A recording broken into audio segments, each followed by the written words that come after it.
20 ሚሊዮን ብር ቤት በዝቶብኛል ለመግዛት ያላችሁኝ 17ም ልክ ናችሁ። እኛ እንትን እንላለን፣ ግን ምንድነው መሰላችሁ ይሄን የመሰለ ቤት በግማሹ 10 ቤት ራሱ አይደለም በ5.4 ሚሊዮን ብር 50% እንከፍላችሁ 50% ደግሞ በ5 ዓመት ከወለድ ነፃ የሆነ ቤት ይዘንላችሁ መተናል። ይሄን የመሰለ ቤት በ90 ካሬ ላይ መሀል መገናኛ ላይ። ታዲያ ለምንድን ነው ይሄን ከርሰ ምድር ውሃ ያለው 2 ሊፍት ያለው ይሄን ታዲያ የግሎ ለምንድን ነው የማያደርጉት? ይሄን የመሰለ ቤት የግሎ ለምንድን ነው የማያደርጉት? ይሄን የመሰለ ሰፊ ሳሎን አለው። ኪችኑ ኦፕን ኤር ኪችን ነው። ይሄን ይመስላል መኝታ ቤቱ። ወደ ልጆች መኝታ ቤት እንገባለን። ይሄን የመሰለ ሰፊ የልጆች መኝታ ቤት። ክሎዜቱን ኑ ላሳያችሁ። ክሎዜቱ ይሄ እንደዚህ እንደምታዩት ሰፊ ክሎዜት ነው። ይሄን የመሰለ ቤት ታዲያ የግሎ ማድረግ አይፈልጉም?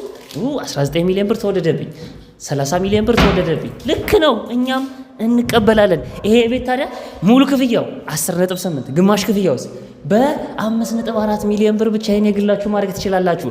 ካርታ አለው። ታዲያ እሱም አያስደስትም? ይሄ ምንድነው? ማስተር ቤድሩሙ ነው። ማስተር ባዝሩሙ ደግሞ እዚህ ጋር አለላችሁ። ይሄን የመሰለ ቤት የግሎ ማድረግ ከፈለጉ ከስር ስልካችን አለ በ0916 925650 ሚኪያዝ እባክህ ያልከኝን ቤት አሳየኝ በሉኝ። ይመቻችሁ።